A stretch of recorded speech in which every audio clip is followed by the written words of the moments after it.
రోజు మిత్రులారా, welcome to my channel. నాతో నేను. ఈరోజు మనం చేసుకోబోయేది ఎగ్ కర్రీ. రుచికరమైన ఈ డిఫరెంట్గా ఉండే ఎగ్ కర్రీని ఎలా చేసుకోవాలో చూసేద్దామా. ముందుగా గుడ్లను తీసుకొని ఒక 10 నిమిషాలు ఇలా ఉడకబెట్టుకుందాం.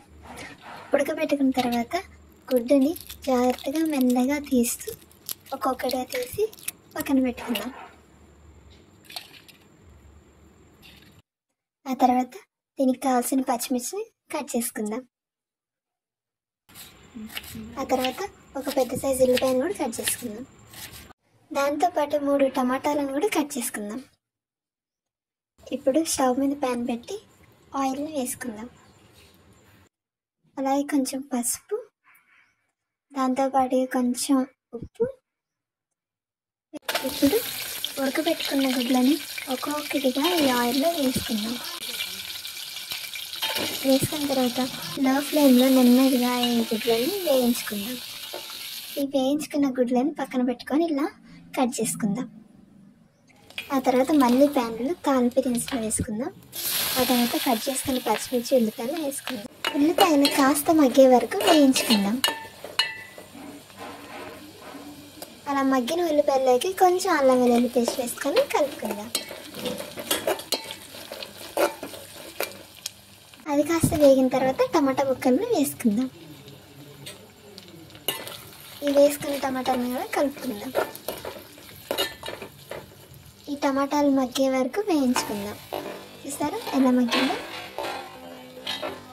ఇలా మగ్గిన టమాటాలకి కొంచెం పసుపు, అలాగే మీ రుచికి తగ్గట్టుగా కారాన్ని వేసుకుందాం.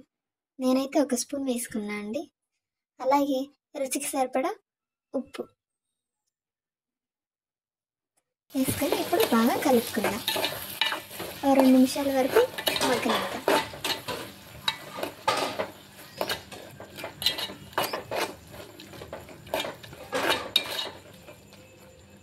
ఇలా మగ్గిన టమాటాల్లోకి కొంచెం నీళ్లు పోసుకుందాం.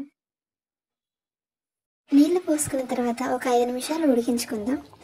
దాంట్లోకి కట్ చేసుకున్న గుడ్లను వేసుకుందాం.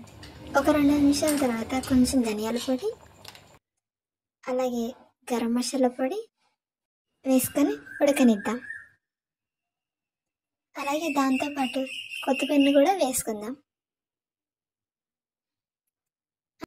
1 నిమిషం అట్లా కలుపుకొని దించేసుకోవడమేనండి. అంతే, ఇంకా సర్వ్ చేసుకొని తినడమే. చూసారా, ఎంతో ఈజీ అండ్ సింపుల్గా టేస్టీ అయిన ఎగ్ కర్రీ రెడీ.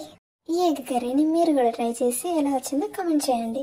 ఇలాంటి మరిన్ని వీడియోస్ కోసం like, share and subscribe to my channel my kitchen diaries. వేరే రుచికరమైన వంటల్లో మళ్ళీ కలుద్దాం.